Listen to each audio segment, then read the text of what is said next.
Revelation 18. After this, I saw another angel with a great authority coming down from heaven, and the earth was illuminated by his splendor. He called out in a mighty voice, "It has fallen. Babylon the Great has fallen. She has become a home for demons, a haunt for unclean spirit, a haunt for every unclean bird, and a haunt for every unclean and despicable beast. For all the nations have drunk the wine of her sexual immorality, which brings wrath. The kings of the earth have committed sexual immorality with her, and the merchants of the earth have grown wealthy from her sensuality and excess." Then I heard another voice from heaven: "Come out of her, my people, so that you will not share in her sins or receive any of her plagues. For her sins are piled up to heaven, and God has remembered her crimes. Pay her back the way she also paid, and double it according to her works. In the cup in which she mix a double portion for her, as much as she glorified herself and indulged her sensual and excessive ways. Give her that much torment and grief, for she says in her heart, I sit as a queen, I am not a widow, and I will never see grief. For this reason, plagues will come in just one day: death, grief, and famine. She will be burned up with fire, because the Lord God who judges her is mighty. The kings of the earth who have committed sexual immorality and shared her sensual and excessive ways will weep and mourn over when they see the smoke from her burning. They will stand far off in the fear of her torment, saying, Woe, woe, the great city, Babylon, the mighty city, for in a single hour your judgment has come.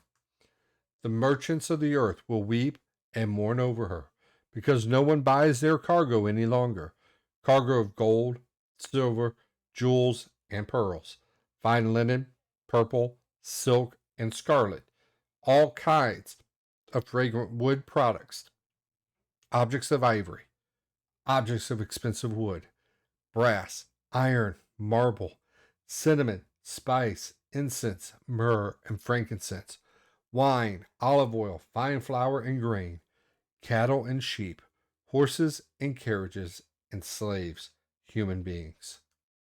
The fruit you have craved has left you. All your splendid and glamorous things are gone. They will never find them again.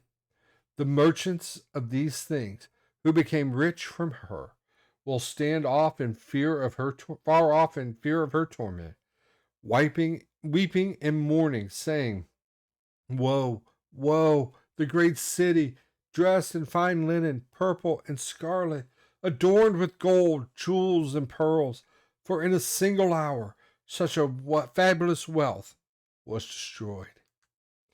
And every shipmaster, seafarer, the sailors, and all who do business by sea stood far off as they watched smoke from her burning and kept crying out, Who was like the great city? They threw dust on their heads and kept crying out, weeping and mourning.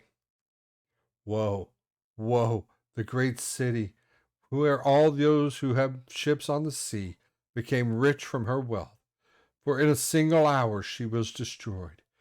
Rejoice over her, heaven, and you saints, apostles, and prophets, because God has pronounced on her on her the judgment she passed on you. Then a mighty angel picked up a stone like a large millstone and threw it into the sea, saying, In this way, Babylon, the great city, will be thrown down violently and never be found again. The sound of the harpists, musicians, flutists, and trumpeters will never be heard in you again. No craftsman of any trade will ever be found in you again. The sound of the mill will never be heard in you again. The light of a lamp will never shine in you again. And the voice of the groom and bride will never be heard in you again. All this will happen because the merchants were the nobility of the earth, because all the nations were deceived by your sorcery. In her was found the blood of prophets and saints and of all those slaughtered on the earth.